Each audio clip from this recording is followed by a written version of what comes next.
Chinakiyot, hindi ka nakapag-live nung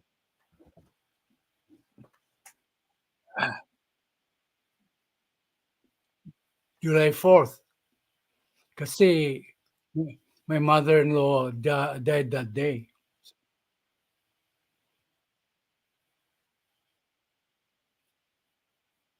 Okay, so anyway, as usual, makikinig muna tayo sa mga latest ni PBB.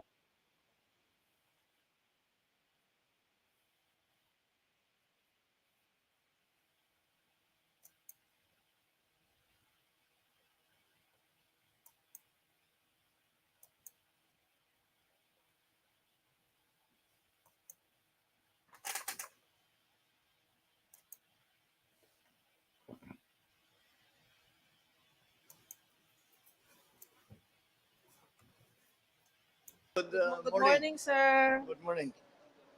Sir Baltasar ng Sir. Good morning. Sir, si Alan Baltasar ng Radyo Pilipinas.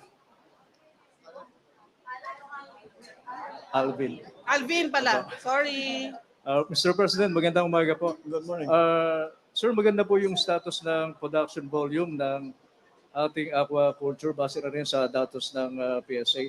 Ang tanong ko po, Mr. President, how do we maintain itong magandang status ng ating aquaculture production amid the declaration of pag-asa ng El Nino phenomenon? Well, it is.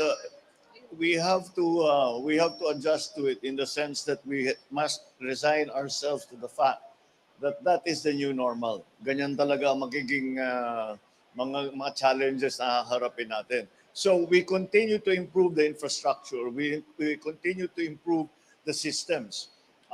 The problem with the water, I think, is solvable when it comes to in terms of the livestock.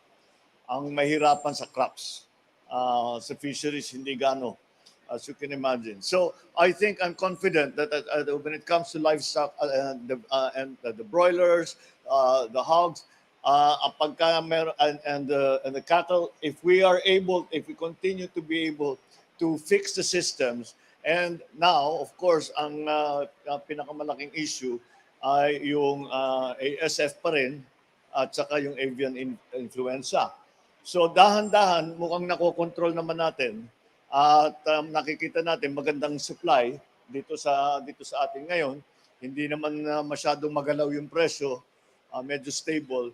So that's why I think that as long as we continue to do this and develop more and take advantage of all these new vaccines that are coming, that are being rolled out, I think kakayanin natin i-sustain, hindi lamang i-sustain ito, pero pagandahin pa natin, palakihin pa natin, make it more efficient, make it more streamlined. Salamat po, Mr. President. Thank you. Sir Gilbert Cortez, DWIZ. Magandang umaga po, Mr. President. May nabanggit po na grupo, VF, group of companies na hinihinalang smuggling group daw po. At bukod pa po ba dito, may pang grupo na pinapa-imbestigahan ho ninyo at may deadline ho ba kayong binigay sa DOJ at NBI hinggil ho sa investigasyon na ito, sir? Una, hindi ako mahilig magbigay ng deadline. Siyempre, gusto ko tapusin nila kaagad. Pero kailangan tapos, hindi hilaw. Kailangan. So let them do their investigation. Wala naman particular. Ang pinag-usapan, ang naging pagbasihan, yung naging problema sa na maliwanag na nag-hoarding, na kinokontrol ang supply ng sibuyas. Ngunit ang utos ko sa DOJ at sa NBI sa kanila ay kailangan malaman ninyo na hindi lamang sa sibuyas, kung hindi pa sa mga sindikato, marami talagang sindikato na nag-cooperate pa para habulin na natin, matigil yung kanilang ginagawa. At ang sa aking pananaw, at sa palagay ko, yung mga abogado natin, sasangayon naman siguro sa akin, ang sa aking pananaw, yung kanilang ginagawa amounts to economic sabotage. Yan. Kaya yun ang aming direksyon dito sa pag-imbestiga na ito. Kaya hindi natin basta't pabayaan ito dahil may ginugutom na Pilipino. May namamatay from starvation and poverty ang Pilipino dahil sa kanilang ginagawa. Kaya hindi maaari nilang ituloy yung kanilang ginagawa. At tama na yan. At titigilin na natin yung kanilang masasayang ginagawa dati. Thank you, sir. Left Narciso, DZRH. Good morning, Mr. President. Sir, bumaba pong muli ang inflation rate para sa buwan ng Hunyo. Ano po yung mga ginagawa ng administrasyon para magtuloy-tuloy ito at kailan mararamdaman ng publiko? Well, kung maalala ninyo, nung talaga nagtaasan niya nung Enero, Pebrero, ay agricultural products ay isang napakalaking bahagi ng ating inflation rate. Kaya't naman, itong mga ganitong klaseng mga konferensya, ganitong klaseng pagsasama at to exchange ideas na ginagawa ngayon, ito'y mahalaga dahil we are helping the producers of agricultural commodities to lower the price, to make more efficient all their production, and also to take full advantage of the new technologies. Nakita naman natin yung nandun yung mga naka-display, hindi lamang yung mga makinarya, hindi lamang yung mga infrastructure, kung hindi, pati na yung mga breeding, pati na yung mga paano yung mga pag-consolidate. All of these we are trying to put together, and I really believe that it is a large part of why the inflation rate has begun to come down.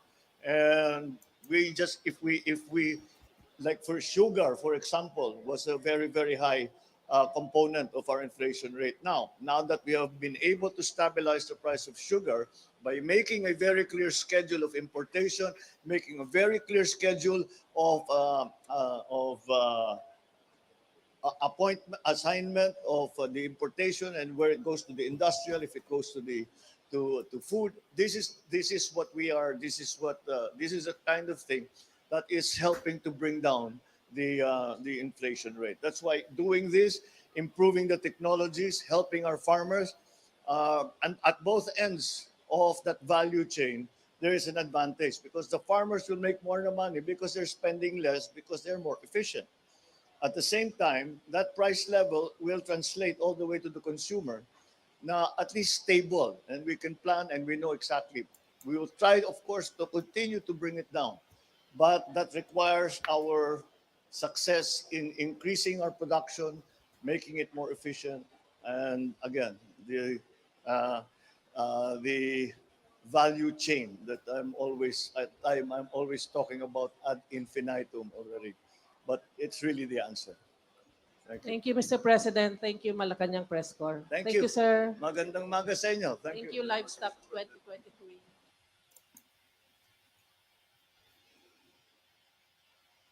So, nakita natin yung nakita natin sa interview na magaling talaga ang presidente. At saka dito napaya sila Maharlika, Bagong Lipunan, saka yung mga kritiko tungkol sa pag-iimbestiga sa smuggling. Ang gusto ng presidente ay pulido ang investigasyon. Hindi siya basta-basta gumagawa ng hakbang nang hindi pulido, hindi complete yung investigation. Unlike Maharlika, akusa ng akusa, wala namang ebidensya. Si presidente hindi ganoon. Pinaimbestiga muna ang base ng kanyang directive is galing sa investigation ni Representative Kimbo. Kaya yung mga naniniwala kay Maharlika ay mga may kulang sa talino, palagay ko. Walang ebidensya si Maharlika. Sinasabi niya involved sa smuggling si President ang asawa ng presidente, si First Lady.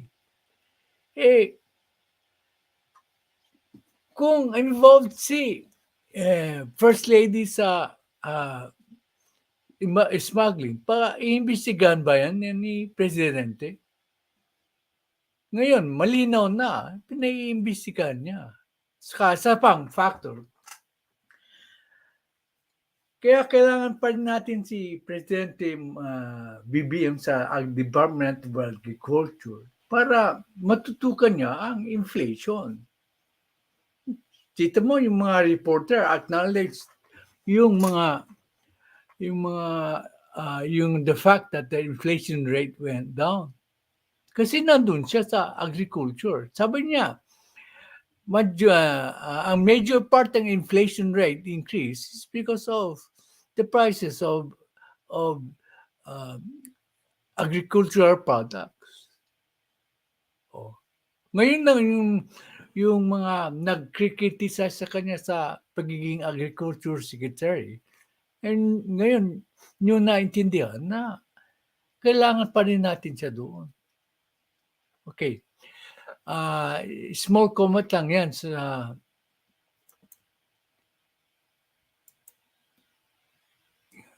okay.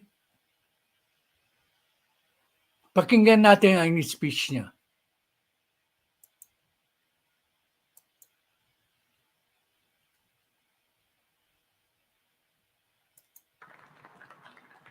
Thank you very much, Yusek Panganiban. Please take your seats. The excellencies of the diplomatic corps who have joined us here today, our Senate Chairperson on the Committee on Agriculture for Food and Agrarian Reform, Senator Cynthia Villar, and the House Chairperson for the Committee on Agriculture and Food in the House of Representatives, Congressman Mark Enverga. AGA Party List Representative Nicanor Briones. And of course, our constant companion these days, Pasay City Mayor Imelda Calixto Rubiano. Of course, this is all. We could not have had any of this occasion that we are enjoying today without the organizational zeal of the Informa Markets Philippines. So we greet their General Manager, Gerald Liebenberg. Did I get that right? Our partners and exhibitors of the Livestock and Aquaculture Philippines 2023, fellow workers in government, distinguished guests, ladies and gentlemen, good morning. I am very happy to join you to preside over the opening of the Livestock Philippines International Trade Fair for innovative production and processing for poultry and livestock. Sa pangalan pa lang, alam natin malaki ang trabahong hinaharap na. I'm sorry, just with the name, just the title already gives us an indication of how much work it is that we need to do. We come together today for this trade fair to promote our commodities in the livestock, poultry, and related subsectors to buyers and industry players here and around the world. Through free training and other capacity building incentives, we hope to empower our farmers, our fisherfolk, and other stakeholders to realize their full potential and play an integral part in building the livestock industry back up. On that note, we of course recognize the tireless work of the Department of Agriculture and Informa Markets Asia in their successfully spearheading this extremely important event. It is only through cooperation such as this that we can realize our dreams of progressively expanding and modernizing the poultry and livestock industries in the Philippines. It is imperative to highlight the role of this sector in our nation's pursuit of food security and global competitiveness. This sector not only puts food on the table for millions of Filipinos, it also provides a means of livelihood for countless farmers and other ancillary service providers. We also acknowledge the urgent need to revitalize the sector considering the problems that we face, particularly the effects of African swine fever and avian influenza.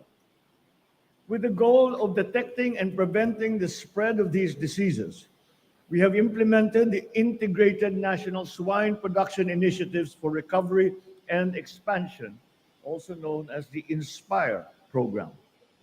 To date, more than 430 farmers' cooperatives and associations with more than 13,000 members and an estimated 27,500 individual farmers have benefited from this program. Relatedly, we are also happy to announce the completion of phase 1 of the safety and efficacy trials for the ASF vaccines. The Bureau of Animal Industry has found to produce sufficient antibodies and to be safe for use. And as it stands, the Philippine FDA is on track to issue a certificate of product registration for these vaccines, while phase 2 trials are underway. This gives us great hope as we have been waiting for this for a very long time. However, it is not a reason for complacency as we are being continuously warned by those who have studied the vaccine. The vaccine is 80% effective. There is still a 20% that we need to look out for very carefully. So it will be do not get me wrong. I do not underestimate or downgrade the importance and the big advantage that the vaccines bring us. But nonetheless, there is still a danger, and it is something that we need to look out for. We are also making progress in our procurement of avian influenza vaccines, with the BAR calling for manufacturers to register their products with the FDA, while the guidelines to administer the same are being finalized. As we identify the shortcomings that we have and acknowledge that there is much work to do, we at the Department of Agriculture shall continue to forge partnerships with the academic and private sector to devise solutions to eradicate these diseases that continue to wreak havoc on our livestock and poultry subsectors. I also urge all concerned government agencies and stakeholders to engage in productive dialogue and share our best ideas, practices, and technologies to advance our poultry and livestock industries. Rest assured that the government stands firm with you in overcoming our present challenges by implementing data and science-based policies and programs. We aim to streamline our value chain systems, ease our access to local produce, and cushion the impact of food inflation on the lives of our farmers and our consumers. And to this end, we are continuing to coordinate and apply the principle of all of government to approach any challenges that are faced by any single sector or a multitude of sectors. We bring the entire government to bear and all the resources to bear, all the skills and all the expertise to bear, so that we can be able to mitigate the problems of that these challenges bring and to solve the problems that we need to solve. So lastly, we will work to find ways to increase our farmers' incomes so that they can lead a dignified and comfortable life and return to the profession a sense of pride that has been lost over the years. It is our hope to bring back nobility to a profession that has sacrificed so much to feed and to nourish us for many, many generations. Let us make the most of the knowledge and tools made available at these trade fairs so that we can establish a more food secure, sustainable, and resilient Philippines in the years ahead. Thank you once again for this opportunity to highlight the technologies, the new techniques, and the new knowledge that is out there and now to be made available here in the Philippines. Maraming salamat sa inyong. So, narinig niyo ang sabi ng Presidente tungkol sa agrikultura. Magandang mga plano niyan. Ito, ang next na ipapakita ko sa inyo ay yung interview niya sa CIS. Kasi kailangan natin marinig ulit yung interview niya. Kasi sa seguridad ng ating bansa ang topic nila. Okay. So,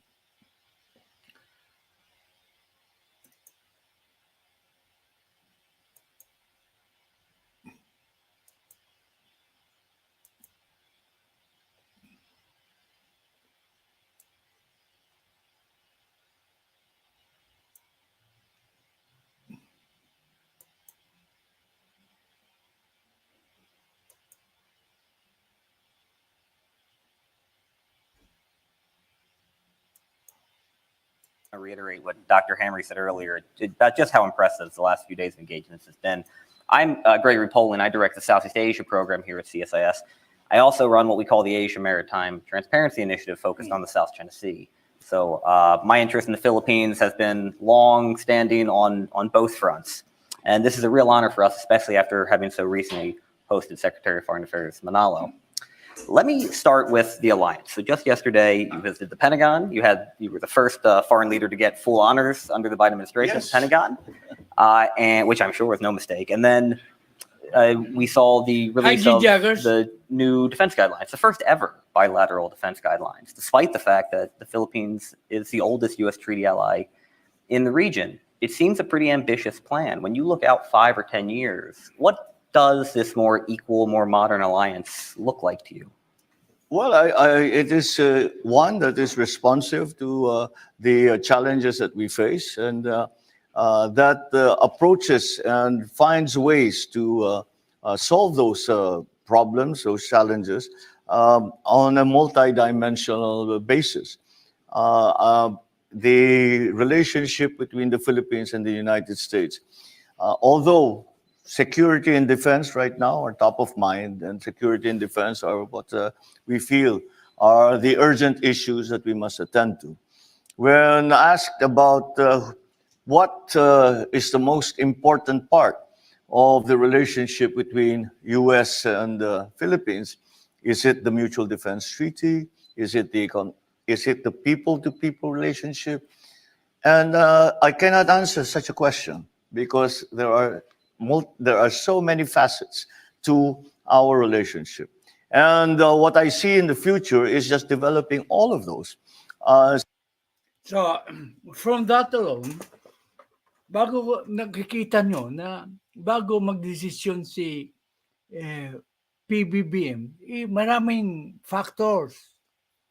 Yeah, sabi niya, he cannot answer kung alin ang pinaka-importante.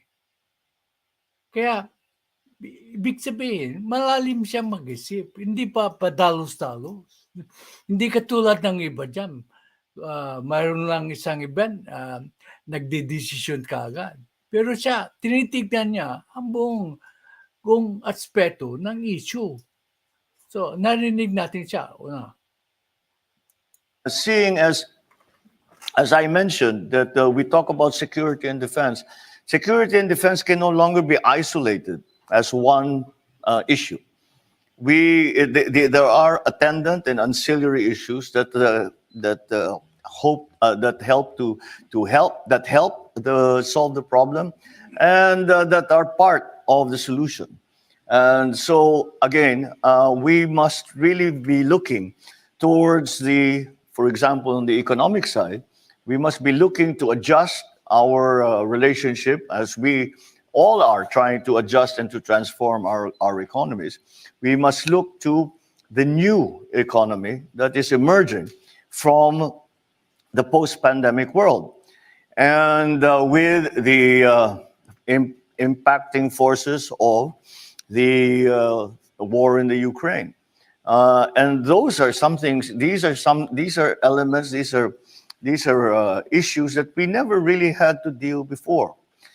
So now that is why the relationship must recognize that such is the situation, and that is what we had hoped to achieve. And I think we have taken the very good first steps and in the right direction for our relationship to be able to respond in a relevant fashion and with an agility that that can accommodate the very fast-moving geopolitical forces, the very fast-moving geopolitical issues that arise now, whereas it used to come every year or so, now they're every week or so, and sometimes even quicker than that. So that is the direction that I see the RP-US relationships heading. And this is what we are going to try to develop. And I think that we are in very good agreement with your president and your government as to the directions that we need to take. And this visit has been most constructive in bringing us to that point where we can say we are ready, that we are capable of looking to the world and seeing what the world has become or what the world has evolved and evolving as well together so as to be able to play the part that we choose to play in the community of nations. Most of Di ba, I mean, I mentioned to you yung community of nations. We are not an island. So, he is developing an alliance with the US as part of the community of nations. Remember, I mentioned this several times to you already. Now, we help each other po. So that the response will be fast. Sabi niya, agility, meaning maagap na pagtugon sa anumang sitwasyon. Kung pakinggan natin ng matindi yung sinasabi niya, makikita nyo na kailangan natin ng alyansa sa US kasi hindi lang security problems tayo mayroong economic problems. No man is an island. So, it's a matter of give and take. Hindi ka na lang take and take. You have to give also. of the announcements that came out of your trip here this week, including the joint statement with President Biden, focused not on security, but as you indicated, on food security and climate change and energy and trade. Are you happy with what the U.S. has put on the table to date on the economic front to make this really a comprehensive, not just a security-focused relationship? Well, I think that, yes, I am. Now, it's simply because I think it is well recognized by both our governments, not only in the directions that we're taking, but the policies that we undertake.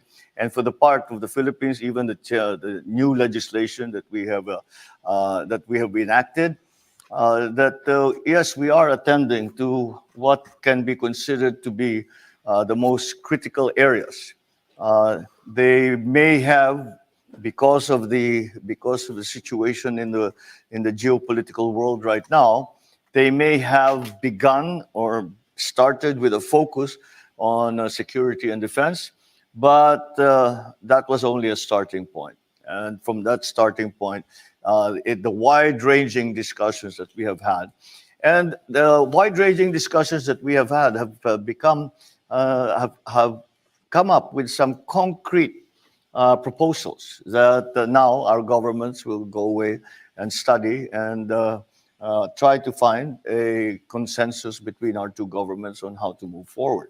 So I think this visit. Narinig niyo yun? Security and defense, yan ang starting point nila. And then, narinig niyo yun ulit na may proposals daw that we have to study. kasali na doon yung request ng US siguro sa Afghan issue. There are proposals which they have to study. Hindi siya basta-basta sumang-ayon. Kung hihimayin natin yung kanyang sinasabi, pag natayong humusga, makikita nyo. Sa pag-analyze ng political ng politics, dapat himayin yung masyado na malalim yung sinasabi ng sino man o mas lalo na si PBBM. Kaya doon pa lang, makikita nyo. So, visit of myself, of the members of the cabinet, and some of the rest of the official delegation. We also had brought with us many members of the private sector. That this visit has become a very has certainly set the direction very clearly, and it is important in this volatile situation, this volatile setting, that clarity must be there, so as we are very clear in what we intend to do, what roles we play, and what positions we take on certain issues. And that there, nakita. Kailangan ni Presidente Marcos yung clarity. So, tungkol doon sa Afghan issue, makikita niya na he studies all the angles. Kaya nga, wala pang desisyon hanggang ngayon. But the fact is, ini-emphasize niya na clear dapat, malinaw dapat ang mga conclusions na ma-derive based on a study of the different positions ng different opinions. So, nakita niyo yung clarity. Yes, ko. I think we have largely achieved on this trip. Thank you. You mentioned labor rights and human rights, and a week and a half ago, in response to the tragic murder of Alex De La Rosa, your Department of Justice issued a very strong statement condemning the culture of impunity in the Philippines, arguing that it will not be allowed to stand. Could you elaborate a bit on what your administration's plans are to tackle that culture and the human rights abuses that it's allowed? Well, I think those derive most of the discussion that are critical of the human rights situation of the Philippines derive from the policy that we undertook to fight the drug war. And perhaps and in my view, what had happened in the previous administration is that we focused very much on enforcement. And because of that, it could be said that there were abuses by certain elements in the government, and that has caused some concern with many in many quarters about the human rights situation in the Philippines. Well, I cannot speak to what my predecessor had in mind and what his idea was, but what I can speak to is the policy that we have undertaken. And that I said the drug war continues to be at the source of much criminality in the Philippines. The syndicates have grown stronger and wealthier and more influential, worryingly so. But instead of going after everyone, we have tried to identify the key areas where we have that we have to tackle, the key areas that we have to attend to, so that we can see a diminution of the activity of the drug syndicates. To this end, we have just finished. We instituted a process by which we asked. It is very clear. I think anyone who looks at the drug problem in the Philippines, even very quickly, will immediately see that the problem lies in enforcement. And some of our law enforcement officers have been sucked in to this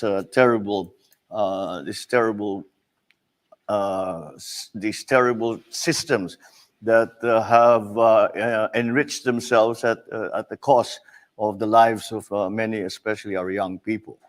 And the policemen, that is why I organized a commission, and I asked for the resignation of all the police officers from colonel level up.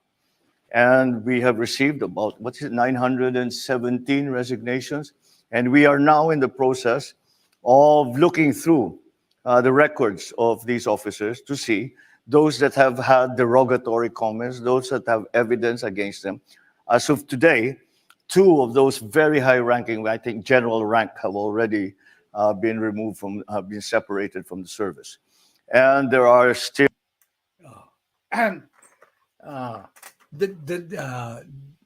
doon na natin nalaman na 2 generals pa ang tinanggal niya sa serbisyo because they were connected sa drug trafficking. So, anong sinasabi nila? Mahina si Presidente Marcos sa anti-drug war.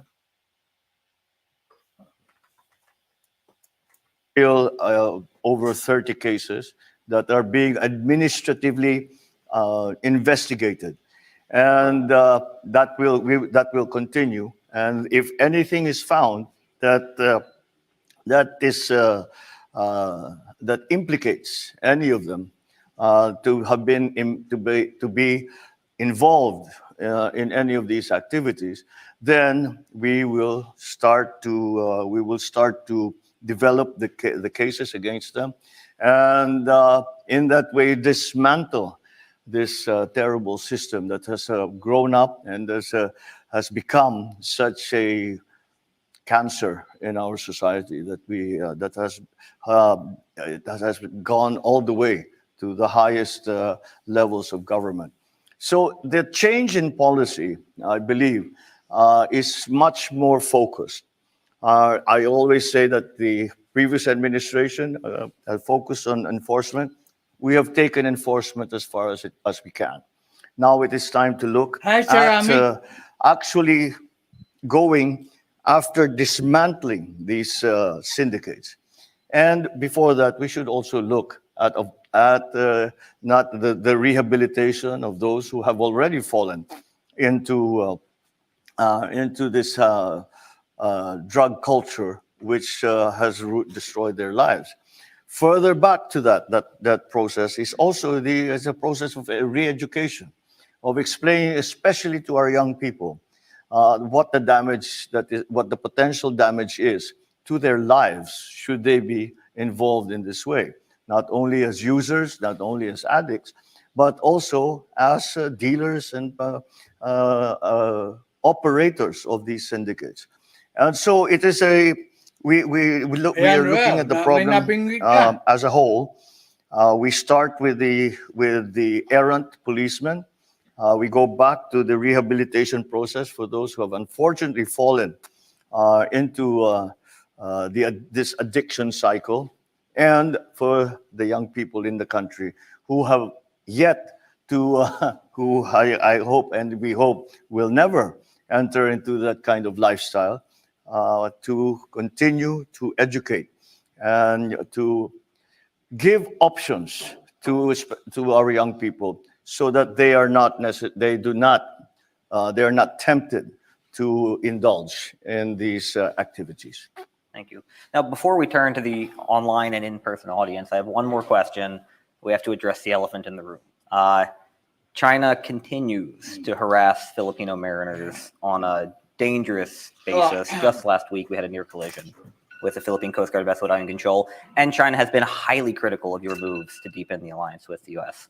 How can you maintain a stable relationship with Beijing while still defending Philippine sovereignty? Well, in the same way that we maintain our relationship with the U.S., we constantly consult with our allies and our partners We constantly keep our lines of communications open. When I went to see President Xi in Beijing last January, I proposed so as to avoid these incidents, these unfortunate incidents that we see every so often, such as the blocking of our fishermen from their fishing grounds, such as the well, intimidation, really, of many of our maritime forces. I suggested that we, to avoid these instances, I suggested that we institute a system wherein we have a direct contact, one president to the other. And in that way, no matter if I cannot speak, for example, to President Xi himself, I have someone that I can pick up the phone and call who I know and I have confidence in making my message arrive to the president. And this works, of course, both ways. That if the president of the People's Republic would like a message to arrive to me, then that we have a system in place. We have a system in place to achieve that. Oh, kita nyo, he tried the diplomatic way. He talked to President Xi of China. He tried his best. So, And we are still working on it. Our Secretary of Foreign Affairs is working on the details of that. Well, I refer to it as a hotline, really, and hopefully that soon we will have that in place. We will have that functioning, and in that way, this engagement is really not an option. We try to balance. In my first State of the Nation address, I said that the Philippines' foreign policy will keep the Philippines if you notice, he mentioned the word disengagement. May natin. Ibig sabihin, hindi siya titigil sa diplomatic way of trying to solve the problem. Pero hindi yun sapat. Yun ang gusto niyang sabihin. Nung kay President Duterte, ang policy ni President Duterte, it was a policy of appeasement. Yung kinaibigan niya yung China. Pero hindi tumigil, kinaibigan na tayo, hindi tayo naagawan ng teritoryo, pero nagpapatuloy pa rin ang pambubuli sa ating mga mangingisda. So, ayaw ni PBBM ang ganon. He wants to protect our fishermen. Kaya, yun ang unang inasikaso niya. Oh. So, friends of all and enemy to none. There. Our foreign policy is almost simplistic when I describe it, because our foreign policy is based on the pursuit of peace. Our foreign policy is based on the promotion of our national interest. Now, the promotion of our national interest include the defense of our territorial Narinig niyo yan? Defense of our territory. Defense of the integrity of the territorial rights of the Philippines. You won't give it up. So kung di lahat ay pwede sa diplomatic channels, anong gagawin niya? Di makipag-alyado siya sa mga ibang bansa tulad ng States, Australia, Japan. At saka sa ASEAN. Kasi what he is interested most is that yung territorial integrity of the Philippines is kept intact. Di ba? Takal ko na sinasabi yun sa inyo. Kaya one of the basic concerns niya in studying the political crisis. At sabihin natin na, no man is an island. Hindi ka pwedeng take and take. If your primary reason is protecting the integrity of the territory of the Philippines, then you have to allow certain leeway sa negotiations. You have to consider all factors. This goes, ito troubling sa akin eh. Parating yung ini-insist na ang Afghan issue is purely American problem. Since this is a problem, we should not help. From his words, you will notice that that is not so. Kasi he has other concerns. Give and take po yan. No man is an island. Siyempre, kung makakasama sa Pilipinas in granting the request, then he will tell the president why he is denying the request. But then, pinapakita niya na inaral niya masyado yung issue bago siya magdesisyon. So whatever comes up later, I support this decision because sabi ko nga, we do not know all the facts.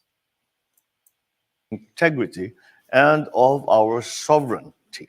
And that is what that we are working on now. And I think that as long as we continue that process, as long as we continue to engage, as long as we continue to assure all our partners, not only China, but all our partners, the ASEAN member states, all the countries in Asia, all those who we now include in the Indo-Pacific region, that we have an open and clear and available system to be able to communicate with one another, to have a very open and candid exchange of views, and to explain what it is that we are concerned with, and to listen to the concerns of other countries. That seems to be the only way, because we certainly do not want to provoke a more serious situation than it is already now. We certainly do not want to cause an incident by misjudgment, by mistake, that will elevate the conflict from what it is now to a higher level. And that is not a...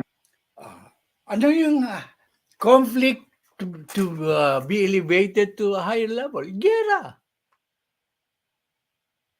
Oh. Kasi kung nagkamali nga siya, mag-gera tayo.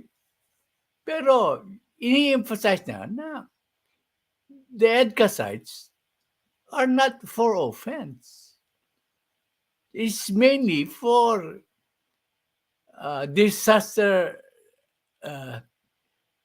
response, and partly it's good for their defense, hindi po pang-offense. One is not the work of a day or a week or a month. It is something that is ongoing, and that really should never end. And that's, in my view, is the only way to keep the levels of confrontation, the levels of misunderstanding to a manageable level. Thank you. All right, let's open it up to the audience. We have a microphone for those in the room who would like to ask over on my left here. If you just stand up, and while you make your way there, let's go to one of those that came in from our online audience. So first we have Leslie Wilhelm. She's a U.S. Navy civilian. She asked, what is the biggest immediate need for the Philippines to address the impending loss of the Malampaya field in 2027? This is a energy security question. Again, that's actually a terribly good question, because the only way to resolve the issues that are outstanding is to once again keep talking and to come to a consensus, to come to an agreement, and to continue to negotiate. It is not an easy process, but the Malampaya fields are the natural gas fields that lie in our within our baselines and within our exclusive economic zone. And that, again, is being questioned in certain cases, in certain areas by China. And we continue to negotiate with them. We continue to find a way. The essential problem, the essential roadblock to that whole process has been very simple. China claims certain areas of the sea, the 9-dash line, and covers just about the entire West Philippine Sea. We, on the other hand, have established our baselines, which have been recognized and accredited by UNCLOS. And therefore, there is that conflict. And so what happens now, especially when it comes to exploration for energy, for our energy needs, are which law will apply? Because we say this is part of Philippine territory, and therefore Philippine law should apply. Chinese say, no, it is part of our territory. Therefore, Chinese local laws should apply. We are slowly inching towards a resolution of that. And it may have to come down to a compromise that will just limit that application, the application of laws, maybe to the vessels that are involved in this exploration and exploitation of whatever natural gas fields we can access. So that's one of the suggestions. But as I say, it's not there is no silver bullet where you say we'll do this and it's done. As I said, we are inching slowly towards a resolution. And that's why we must be constant, we must be transparent, and we must be accountable for all that we do. And I cannot see any other way to handle the problem other than that. Thank you. Murray? My name is Murray Hebert. I'm affiliated with CSIS and with Bar Group Asia. I won't ask South China Sea question, although I had a lot of those, because you've done such a good job of answering them. But I'll ask an economic question. Your predecessor had roughly cut off a lot of the mining opportunities in the Philippines. But you talked in your opening remarks about the minerals that you have and that could be developed probably for electric vehicles and other purposes, clean energy purposes. Can you talk a little bit about what you're planning to do in that sector and how you're attracting foreign investment in the clean energy space? With regard to what as you describe it as the cutting off of mining opportunities in the Philippines, that was a very very much in the initial part of the previous administration. Since then, the position of the Philippines has changed. What we are working for now is not, right now we are exporting nickel, but we are exporting, as an example, nickel. We are exporting nickel as raw ore.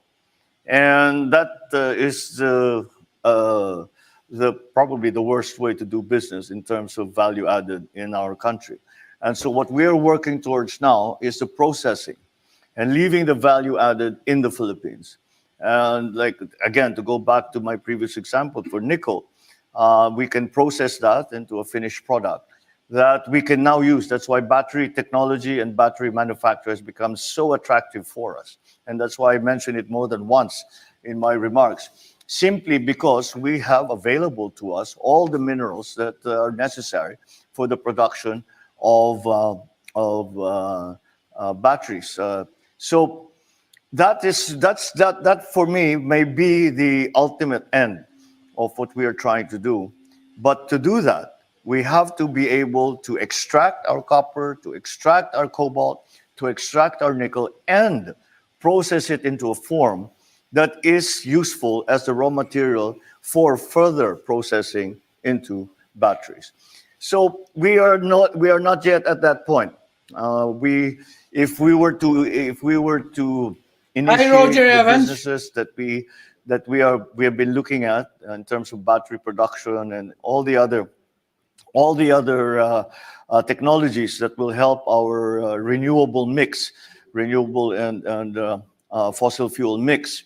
If we are going to be able to participate in that market, we have to be able to process our raw material into a form that is applicable as a raw material for the Ibang klase talaga si Presidente. Dati-dati, yung mga export natin ng minerals, si raw, yung ore mismo. Pero ang gusto niya ay yung may finished product na i-export natin instead na yung raw materials lang. Diba yun ang dapat? Dapat ginawa ng ibang past administration pa noon pa. Bakit siya lang ang nakapag-isip ng ganito? Ibig sabihin, talagang malalim siyang mag-isip. Oh. Dito sa mga pinapakita ko, ang best na magkomentaryo ay si PBBM. He can better explain it than anybody else. But you can see from his dissertation na he has plans for he has good plans for the benefit of our country. So let us support him without hesitation, unless of course he starts making bad decisions for our country. So far, I have not seen any decision that is bad for our country. So we must wholeheartedly support him. Okay? succeeding processes that will bring us to the point where we are actually manufacturing batteries. Yeah. I think it's well recognized around the world that this is where we are headed. This is where the needs of our countries, the needs of our energy suppliers are headed. And that's what we are trying to do in the Philippines. Thank you. Let's go back to the online audience. John Bechtel with Bainar News and Radio Free Asia asked a question that we got a lot of different versions of the same question. Has the U.S. asked your government to contribute Philippine military troops to combat operations should a war break out between the U.S. and China over Taiwan? Yan, importante ito. Sasagutin niya ito. Yung mga anti-EDCA, hindi inaral masyado yung sagot niya. It's very clear dito na hindi siya papayag. Hindi siya papayag na gawing offense ang EDCA sites versus China. So, No. I suspect it's a very short or a very long answer. Well, the short answer is no. And the reason is that we have made it very clear that the bases that we have opened up to be used by American forces in the Philippines, we had just identified 4 additional bases, which we announced last month. And these are the original concept behind this cooperation agreement that we have with the U.S. That original concept, ha? Dito na malalaman kung ano ang konsepto ng EDCA sites. From which these new bases were derived from. It was really because of the effects of climate change and the increasing instances of disasters in the Philippines. Disaster pala. I think, for example, everyone can remember the super typhoon. You call it Haiyan, we called it Yolanda, and that was 9 years ago, 10 years ago now. And that was, for example, that everyone said that is a 100-year typhoon. And meaning this strong a typhoon only occurs every 100 years or so. Well, 8 years later, we had Typhoon Odette that was not quite as strong, but laid waste to as much of our resources as Yolanda did. We call it Yolanda, of Haiyan, that Haiyan did. And so you can see that the climate change for number one. I'm now, at the very least, after all of these things that have happened, the naysayers that say that climate change is not real, etc., global warming is not a big deal, etc., etc. At least we have heard less and less of that. But that recognition that this is the situation that we are facing. The Philippines, in terms of climate change, has been determined and assessed to be one of the most, if not the most, vulnerable countries when it comes to the effects of climate change.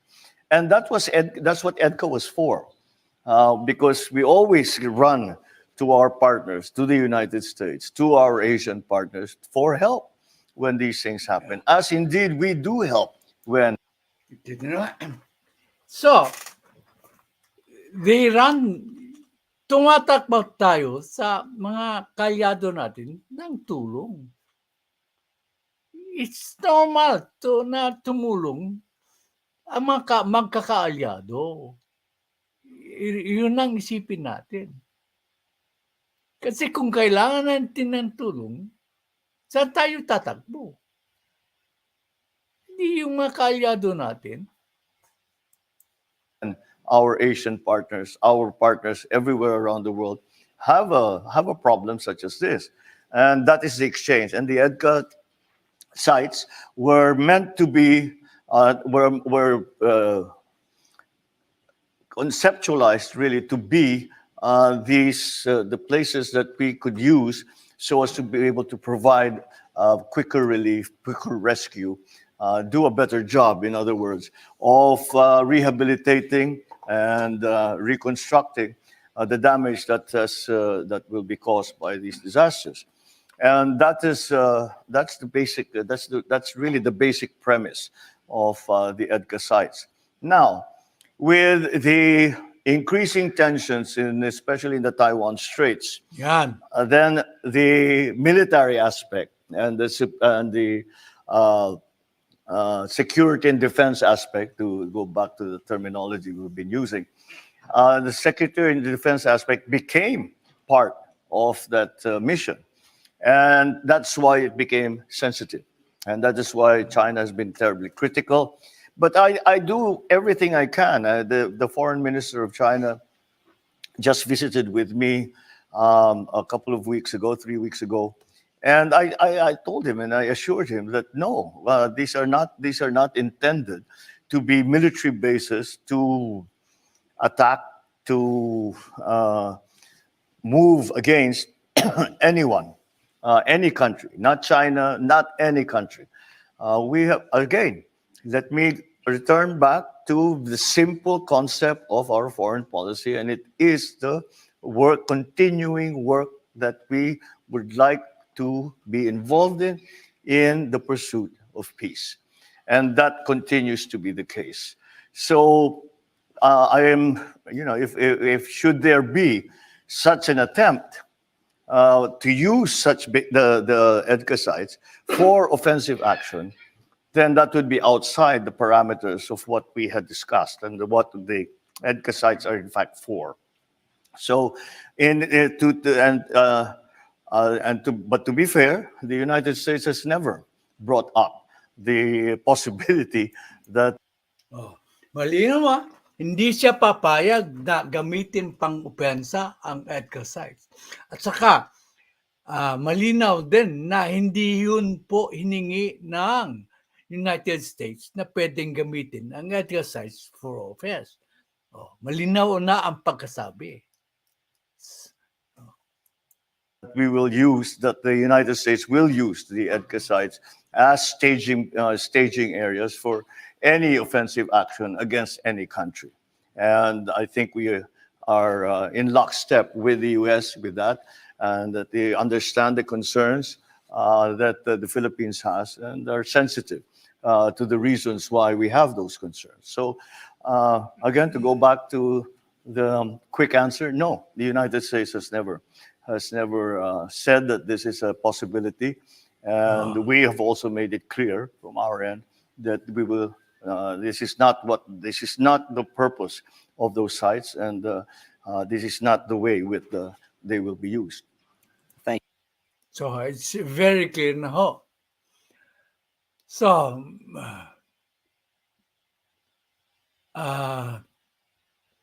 with that, we are going to the next topic po. Okay. Ito, sensitive. Maganda yung suggestion ni Ruel Lingahan. Alam niyo?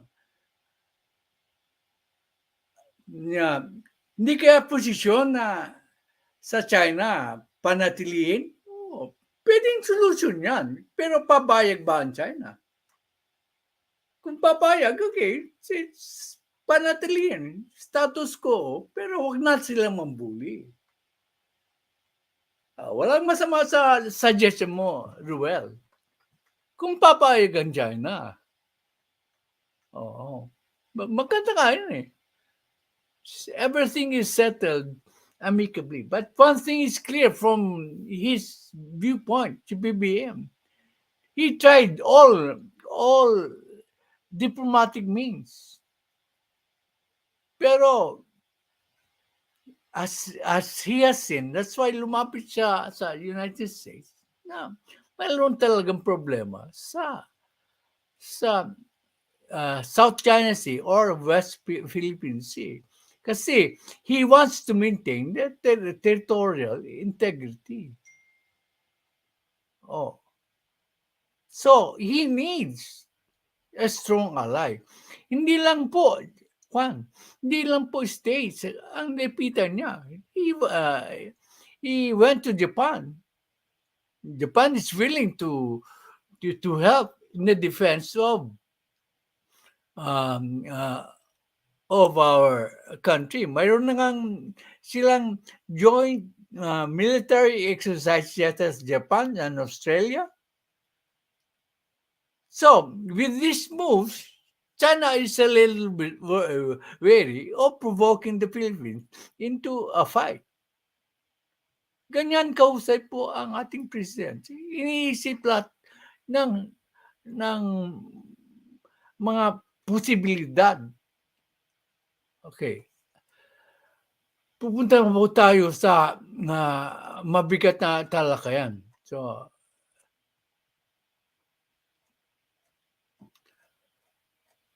unfortunately,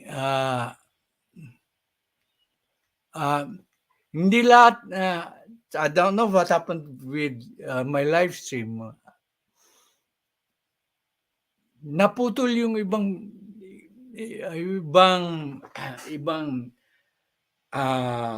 part of the reference, yung aking research. Pero fortunately, na voice over po ng aking director yung whole article. If you want to view the whole article po, go to RUSI, Royal United Services Institution or International, whatever, and you will find yung whole article done by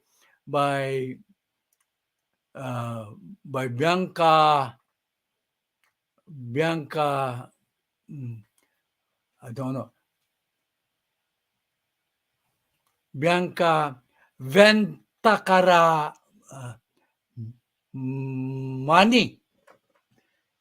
It was published July 3. Ang Russia, yung RUSI, ay ang pinakamakatandang, oldest. It's the oldest defense and security think tank in the world. So, the experts there are highly paid because they advise, they are part of the advisors of the most powerful nations.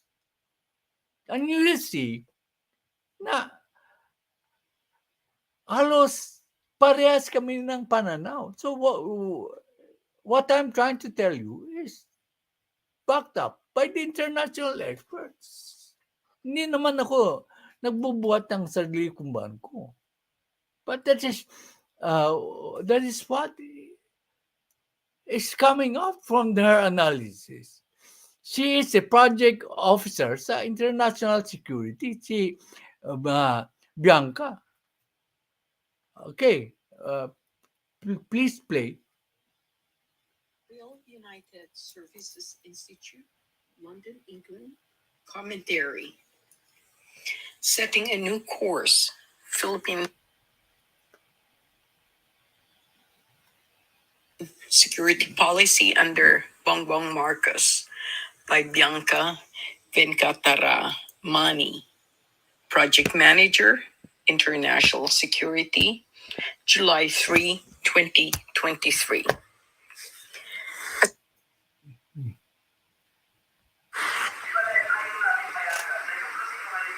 Oh, ano? Kung mayroon na akong vlog, lahat ng income ko mapupunta sa akin, misis. Hindi ko ganyan. Royal United Services Institute, London, England. Commentary. Setting a new course. Philippine security policy under Bongbong Marcos by Bianka Venkataramani. Project Manager, International Security, July 3, 2023. As tensions with China continue to rise, Southeast Asian countries must find their place on the chessboard that is the South China Sea. In an ever-shifting security landscape, the President of the Philippines is carving out a space for himself as one of the key diplomatic players to watch. As he celebrates the one-year anniversary of his inauguration as President of the Philippines, Ferdinand Bongbong Marcos Jr., BBM, has proved to be quite the surprise. After a controversial campaign and election, the international political cognoscenti had their fair share of assumptions Cognoscente on means what his expert. tenure would look like, especially in terms of foreign policy. In his inaugural address to the nation as president, BBM made it abundantly clear that his chief priorities lay in rebuilding what has been decimated by the COVID-19 pandemic, the national spirit, and the economy. In reference to foreign policy, he made only one simple statement, that the Philippines would seek friendship with all. These led experts. Oh, di ba? Sinabi ko na yun na ang main achievement niya is the economy and the building up of the national spirit, yung confidence ng tao sa kanya. Di ba sinabi ko yan sa inyo?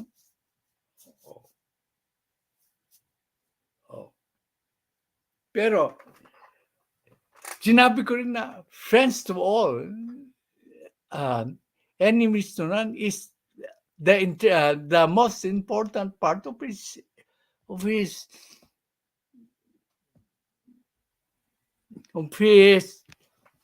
government.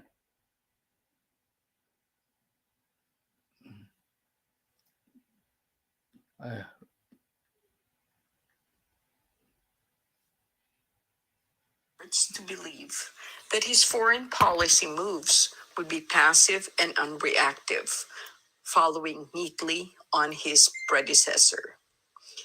And while he has repeated this commitment to friendship and being an enemy to none time and again, including at his first State of the Nation address, as well as at the UN General Assembly, he has also displayed an unwavering commitment to defending international law and the territorial sovereignty of the Philippines. International media narratives surround. Oh, di ba? Ini-stress ko sa inyo na ang main purpose niya ng security problems niya is the preservation of the international, the national territory, preservation, integrity of the national territory. Di ba sinabi ko sa inyo yan? Oh.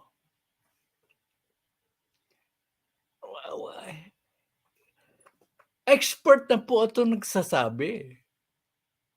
Yung mga sinasabi ko sa inyo is backed by an expert.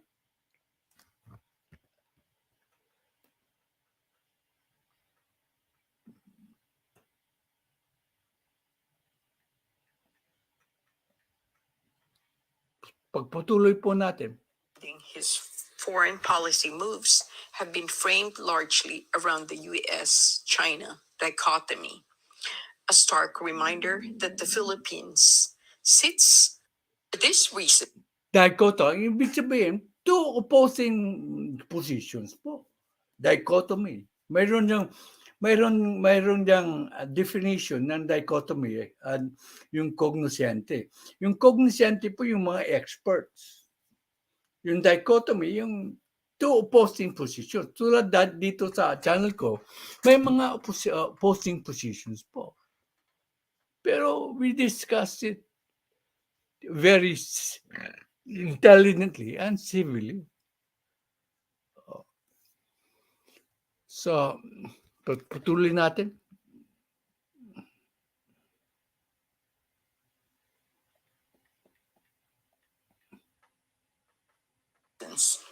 It is therefore unsurprising that the Philippines would turn to an old ally to bolster its defenses. New agreements with an old ally. The Philippines and the US share a long military history dating back to the late 1800s and throughout the late 20th century. The US had several military bases on Philippine territory. Now, over 3 decades after the last US military base closed in 1992, an updated enhanced defense cooperation agreement signed in February 2023 has given US forces access to 4 new strategic bases across the Philippine archipelago. This deeply significant advancement of relations has been the result of concerted efforts by Pbbm'S government to strengthen ties with the administration of Joe Biden. The two leaders first met on the sidelines of the UN. Diba? Sinabi ko na that he sought a stronger tie with the Biden administration because he saw a problem that is arising sa West Philippine Sea. Ang pinag-usapan dito kasi, ang security policy ni PBBM. Hindi po economic security. Anong security? One of the problems of PBBM concerning security. It's the preservation po of our national territory. Siya, I'm sorry, nawala yung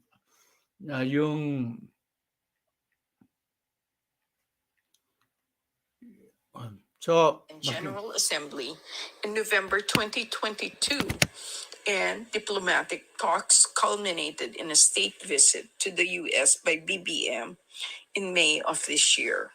Several speeches dedicated to the strengthening of this bilateral relationship were made, but the most significant outcome was a series of agreements that extended far beyond the realm of security, to include economic and infrastructure guarantees, all of which were detailed in an extensive statement released by the White House. This committee marami siyang nakuha ang concession sa states. Marami siyang nakuha aid galing sa states. Ibig sabihin ba, tools na siya ng Estados Unidos?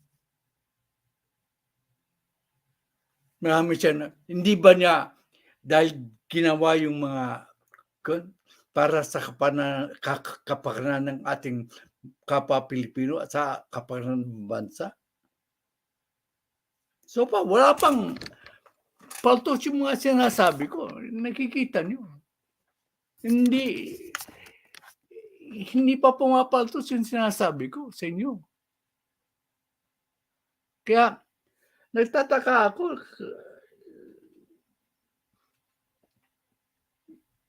Nagpapaniwala kayo dun sa wala namang basihan.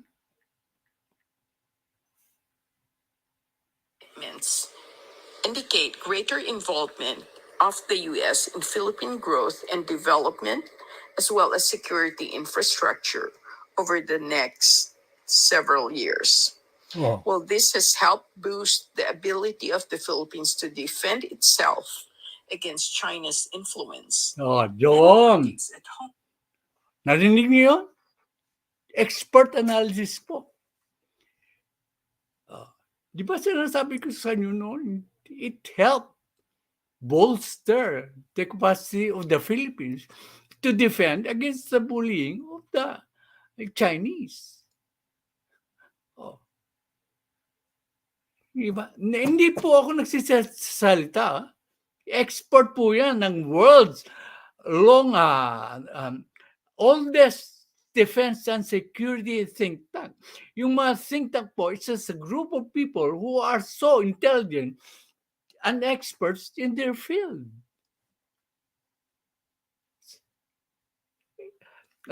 When I was discussing these issues, it was way before I saw the article.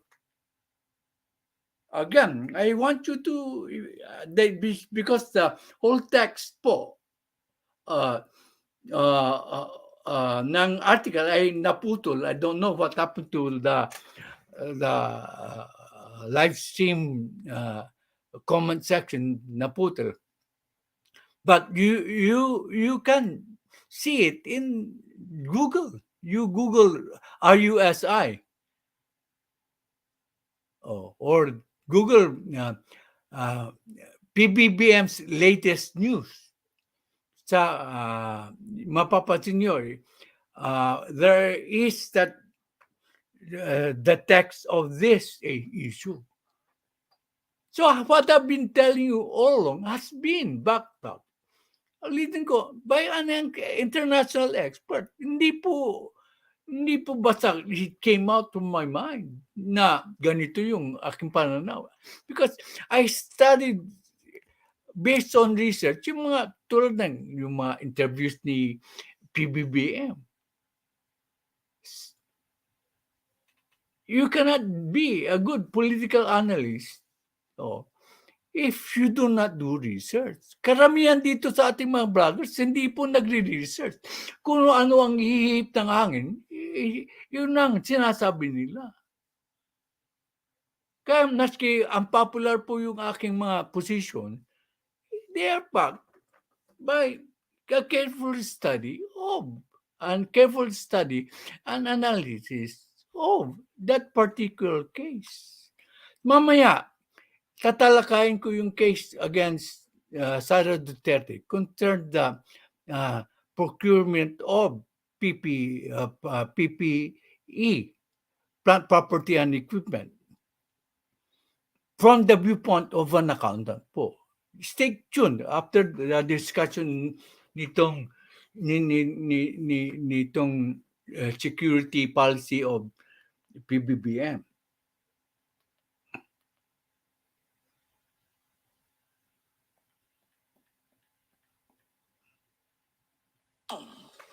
Including BBM's own sister, accused Marcos of provoking a regional. Kita mo, si Amy nabanggit na ng international expert. Nabanggit na si Amy.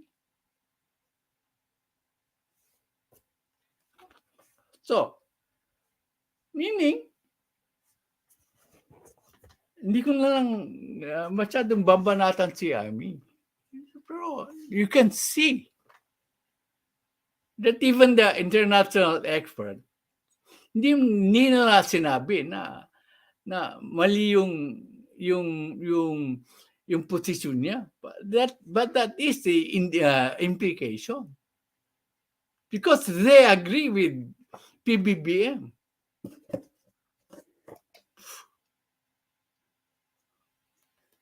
Kaya nga, when I ask you to take a position on who to support, BBBM or IME, hindi pwedeng nasa gitna ka. Because most of the time, kontra ang mga pronouncement ni IME laban sa pulisya ni PBBM. Ulit, hindi lang ako nagsasabi. International expert na po ito. Ang sweldo nito, napakataas. And then, maraming nagagalit sa akin.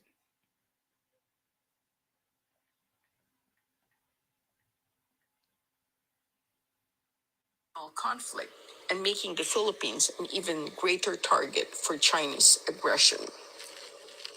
Regardless of the pliability of its policy towards China, the Philippines will always be viewed as an obstacle by Beijing, be it due to competing territories.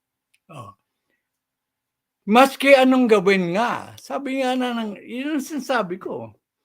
Kasi pinipilit yung China na kanila, yung ating territory na sa West Philippine Sea. This always be a problem. If this is a problem, how can we make sure that the problem does not result into a loss in our territory? Kung gawa ang presidente, anong gagawin mo? Kung ikaw ang presidente, anong gagawin mo?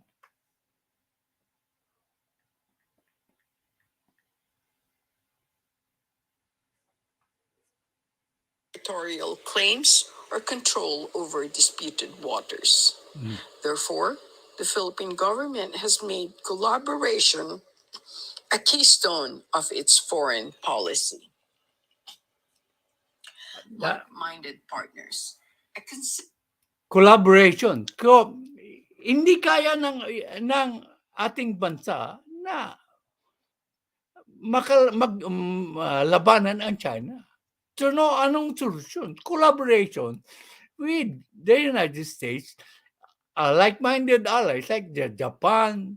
Di ba na-mention ko na minsan sa India ay willing na tumulong? So one of my blogs, kasi mayroon na silang defense attaché, Australia, saka yung Asian nation. Kasi PBBM realizes na hindi natin kaya ang China.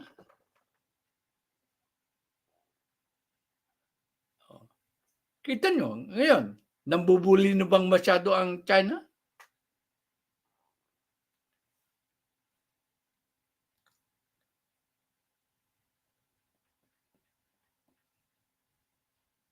Consistent theme throughout every foreign policy speech and statement made by BBM is a commitment to fostering relationships with like-minded partners.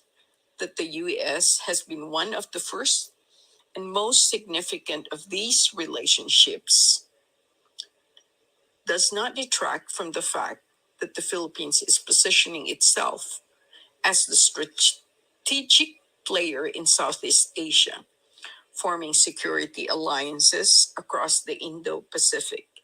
This sentiment was visible once again on the sidelines of the Shangri-La Dialogue 2023, or SLD 23, where Filipino officials met with 3 of the 4 members of the Quad. Hi, Idol Band What Boy. experts believe might be the beginning of a new security Quad 2. The foreign ministers of the US, Australia, Japan, and the Philippines came together in a strong display of multilateral cooperation, indicating a new dawn of collaboration across their naval forces. While no official commitments were made during the dialogue, major military moves have already begun. On June 1st, Japanese, US, and Philippine Coast Guard forces Yun ang na-mention ko. Japanese, Australia, already trying to help the Philippines. Kasali pa, hindi pa na-mention dyan, yung mention ko dati, India. Again, this is being talked about by an international expert. Hindi po ako.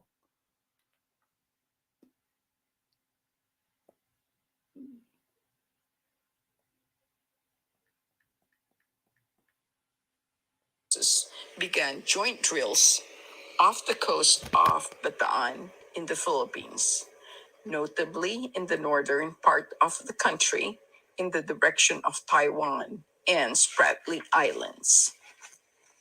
Earlier this year, in April, the Philippines kicked off Exercise Balikatan, a series of war games War games, alongside US and Australian forces. While any formalization of this Quad II alliance is yet to be seen, talks held at Shangri-La Dialogue 23 were a landmark moment for the Philippines, which took part in these high-level security discussions with large players in the region for the first time. First All time. these moves indicate the slow but steady formation of a renewed anti-China bulwark in Southeast Asia, based chiefly, for now at least, in Philippine waters. So, mayroong nagbubuo ng mga kalyadong forces na centered sa Philippines po. Kalyado. Na anti-Chinese bullying. Hindi ibig sabihin anti-China. Ang ibig sabihin po, hindi na pwede yung pambubuli ng China. Diba? Napakagaling ng ating presidente. Tapos questionin mo kanyang mga moves. So far, wala pang pumapalto sa aking mga sinabi. Although naging unpopular po ang aking position. Wala pang pumapaltos.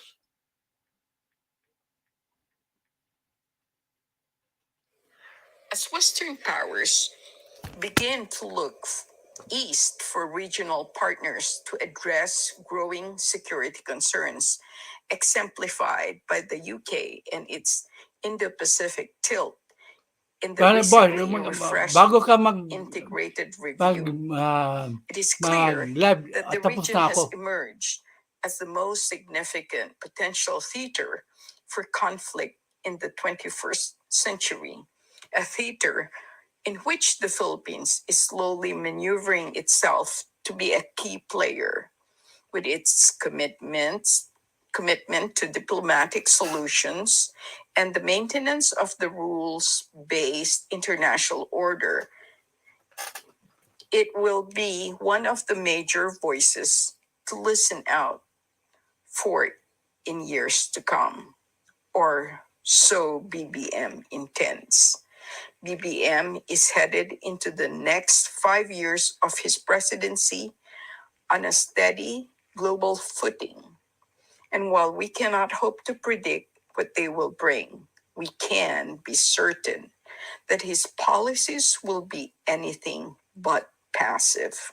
Yeah. If current trends hold, it is becoming clear that the sovereignty of the Philippines will be defended through diplomacy, alliances, and, if necessary, more. Yung last sentence, the sovereignty will be defended. Saan ako sumablay? Saan ako sumablay? Sa aking mga binibigay sa inyong opinion. Maski magalit kayo sa akin, that's the truth. We'll discuss this further. Okay. Now, discuss natin yung kay Sarah. I would like to commend the COA for their pagiging masigasig sa kanilang tungkulin. No holy cow is being spared. Even the office of the vice president is being questioned.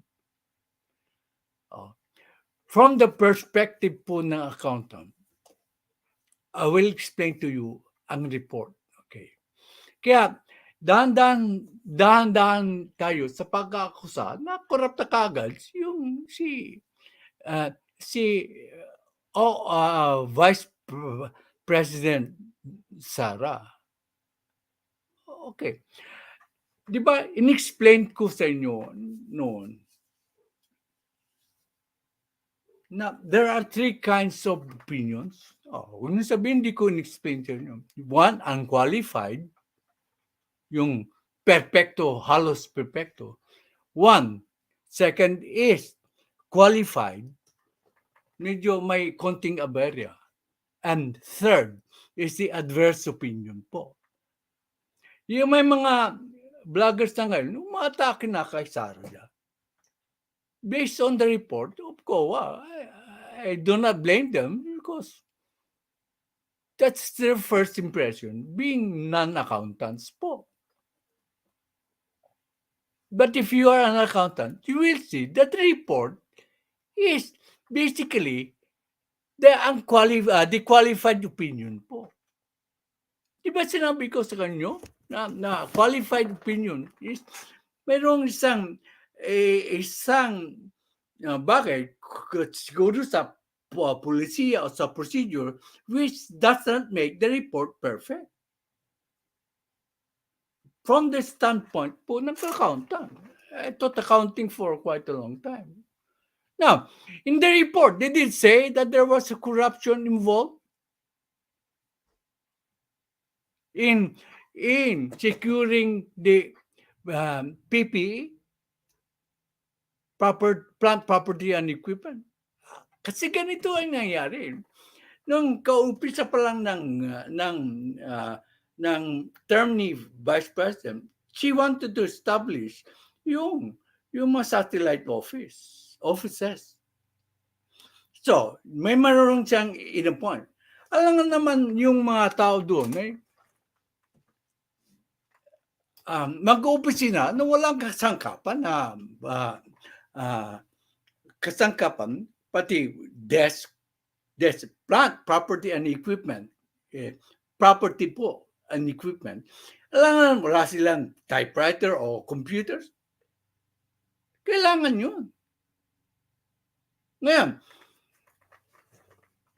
ang mali nila, they did not follow the strict rules of the procedure in procuring the equipment, the PPE itself. Pero no corruption was involved. In fact, it can corroborated by the COA report that it was done. The equipment were bought at the lowest bidder. Anong masama? It did not follow the procedure. In other words, it is not a perfect way to buy the PPE, but no corruption was involved. So the issue, what we call, is a qualified opinion.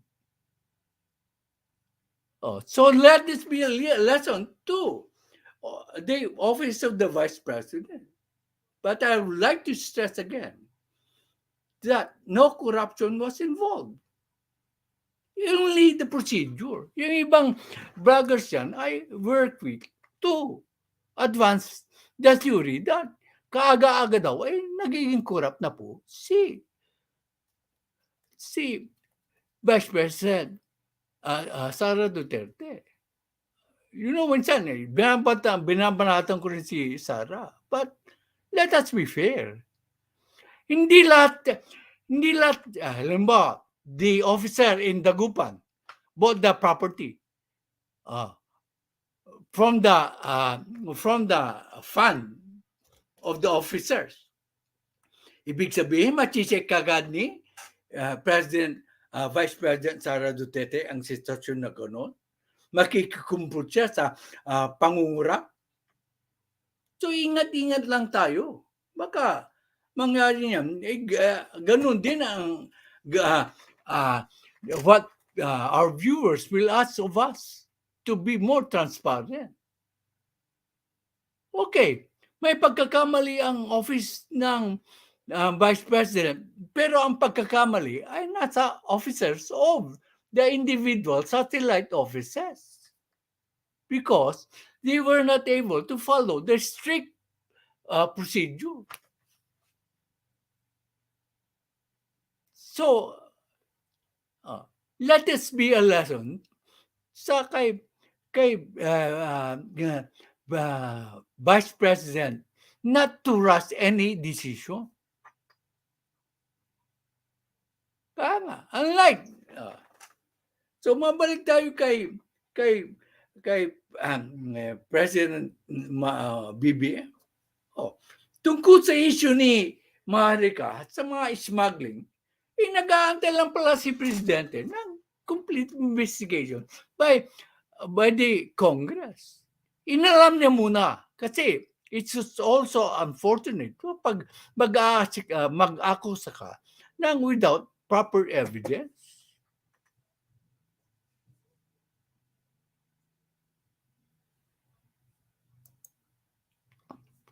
Unlike Maharlika, bagong lipunan, sila Banapay, sila Saso, who just make accusations without really studying the matter.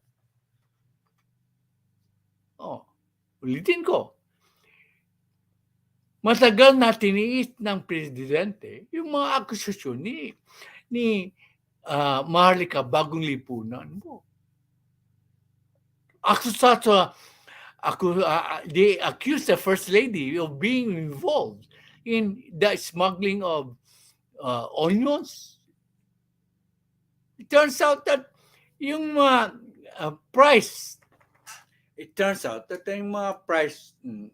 inflation or yung mataas na presyo is being controlled by a certain Lilia Cruz, or if I am not really familiar with the name. And sila mismo yung mga from the buying to selling to importation is controlled by yung conglomerate. Ang sabi nila, we just follow what Lilia dictates to them. So, right now, ba't hindi ang direktiba ng ating Presidente go after these people who have committed economic sabotage? Pero hindi siya kagad nagpautos na basta-basta lang mag-akusa. Kailangan mayroong concrete evidence. Okay. So, yan lang ang aking komento. As promised to you, Sir Banat Boy, I will end my live show after I informed you that I wasn't able to do the live shows because my mother-in-law passed yesterday. So, in honor of her, siyempre, alam naman, kamamatay ng mother-in-law mo, who was 93 years old, magbablog ka. That's disrespectful. Okay. Thank you, Trexie. You have the last comment. So, bye. I love you all. Thank you again, Banat Boy.